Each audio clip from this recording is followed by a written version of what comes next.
Fabulous girlfriends, did you enjoy the makeup tutorial?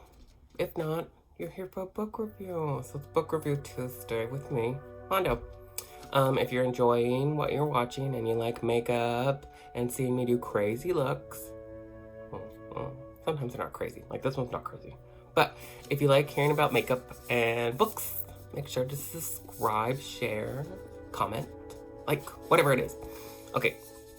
So today we're talking about the book that I just finished.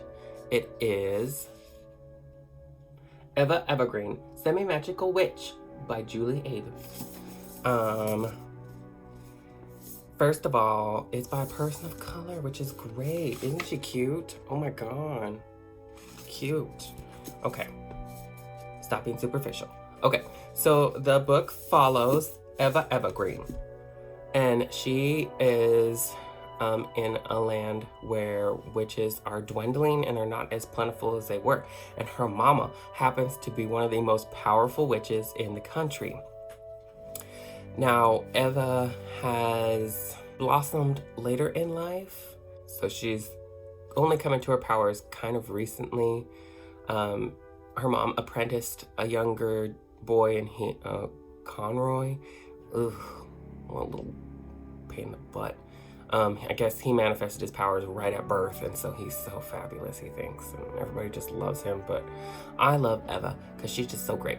So the book follows Eva, and she kind of has an affinity for repair magic, and she needs to go on her first novice quest to become the first step into becoming a full-fledged witch and see how far she gets.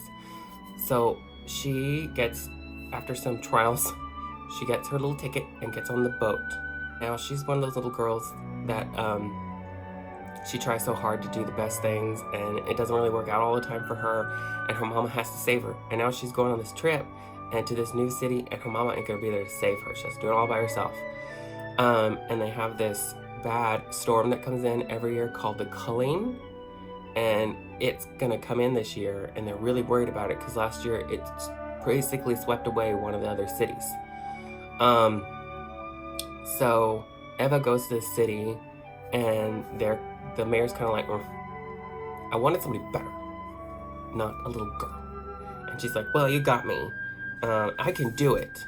And she has this very, like, go get 'em, sweet little attitude that you just fall in love with. And then she meets this guy on the boat and helps him a little bit because he gets a big cut on his arm, and she repairs it. But one of his flame foxes gets in her bag and then hitches along with her. Super cute. Like, you can see it, the little flame fox. Super cute. And the name she makes up for him is really sweet too. So the book basically is her going on this novice trip and becoming starting her journey into becoming a full-fledged witch.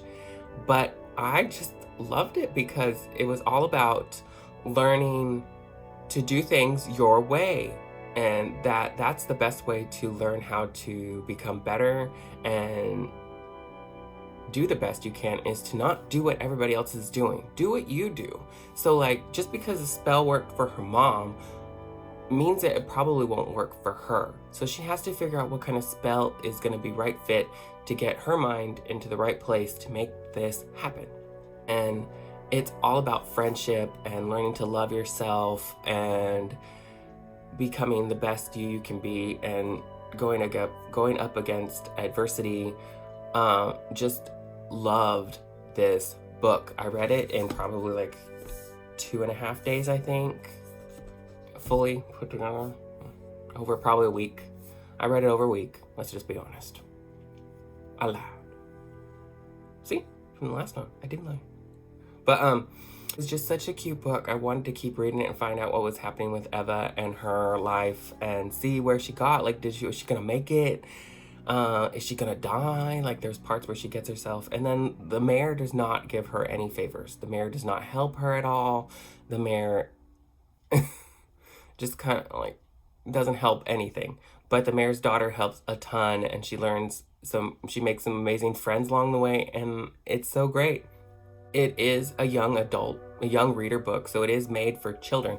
But I really do believe that anybody of any age could read this, because you really don't pay attention to how old she is in the book. You just pay attention that she's doing these things and that she's learning more about herself.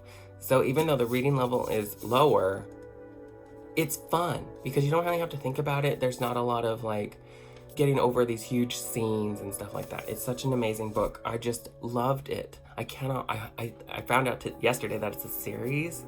I'm not sure if it is or not. I found out from work it is.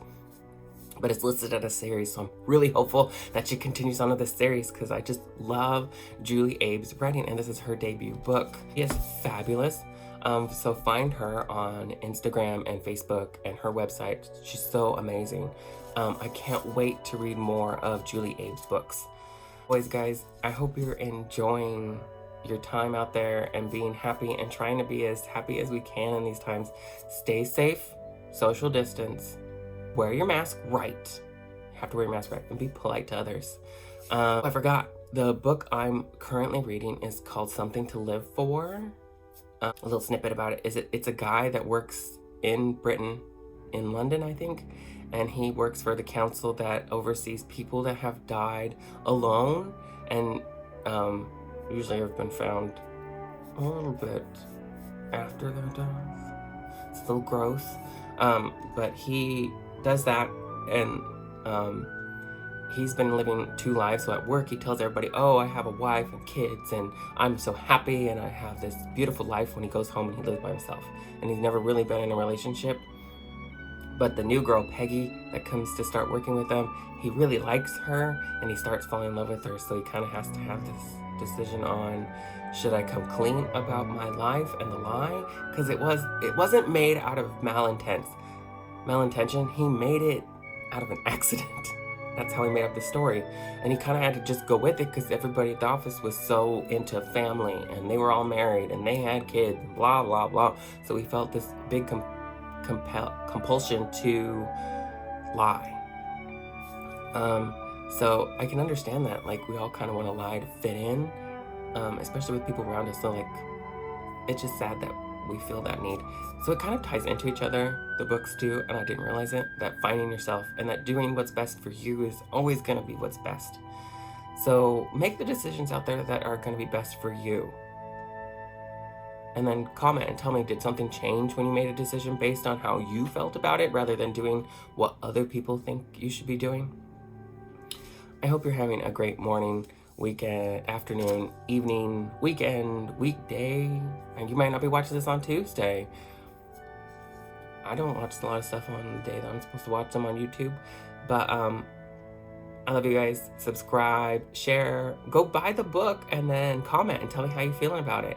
I hope you guys have a great, great Tuesday. I will see you next, probably Friday or Saturday, and then next Tuesday for sure, for probably doing the book review on Something to Live For. So far I'm liking it, but we'll see how it ends. Okay guys, I will talk to you later. Bye.